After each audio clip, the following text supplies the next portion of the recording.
siya. So, meron ako nabili na. Now, meron pa akong isang nabili, which is na-attract lang ako kasi ang ganda niya.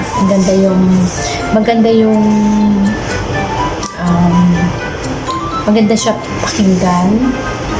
Actually, wala talaga akong plano na bibili nito. Kaya lang, nung tinry ko siya, okay talaga yung sounds niya. So, guys, may isa pa akong nabili. Is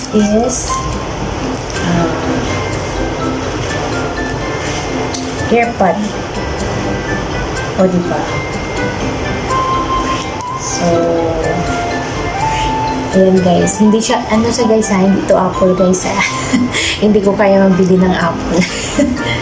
Hindi ko kaya bumili ng AirPod. Ito lang ang kaya ko na bibilhin. Actually, parang na rin siya. Parang parehas din sila kasi wireless siya. Tapos yung model niya is pareha din.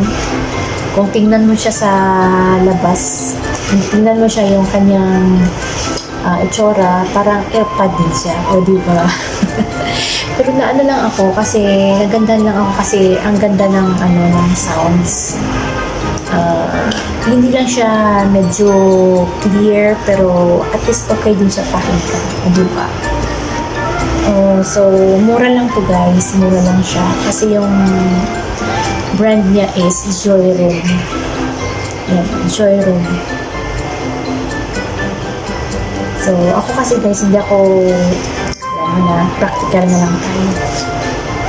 Diba? Hindi naman kasi to talaga in need pa. Pero lang ako kasi ang ganda, ang mura lang siya, tapos maganda. Tapos may warranty pa siya na 2 years yung warranty niya. So, mayroon siyang touch operation, in-ear detection. Ayan. So, wireless charging siya. Yung baterya niya is 400. And then, ito ay earbuds. Tinatawag niya, earbuds. O, di ba pag sa Apple is AirPod. Pag sa Huawei naman is ano ba sa Huawei? Earbuds? Hindi ko alam. Kasi ito ang tawag dito is earbuds. Wireless earbuds. Pero yung kanyang brand is Joyroom. So, okay na siya. So, buksan natin. Nakabukas na pala. Ayan. So, ayan guys. Mayroon, ito yung sa laman niya. Ayan. So, may free siya na plastic handle. Ayan. May free na siya. So, mayroon din siyang USB. So, tingnan nyo guys yung USB niya guys. Parang iPhone din. Kasi yung kanyang charger is katulad ng iPhone. So, tingnan nyo. O, diba? iPhone na rin siya. Ayan. So, ganda siya.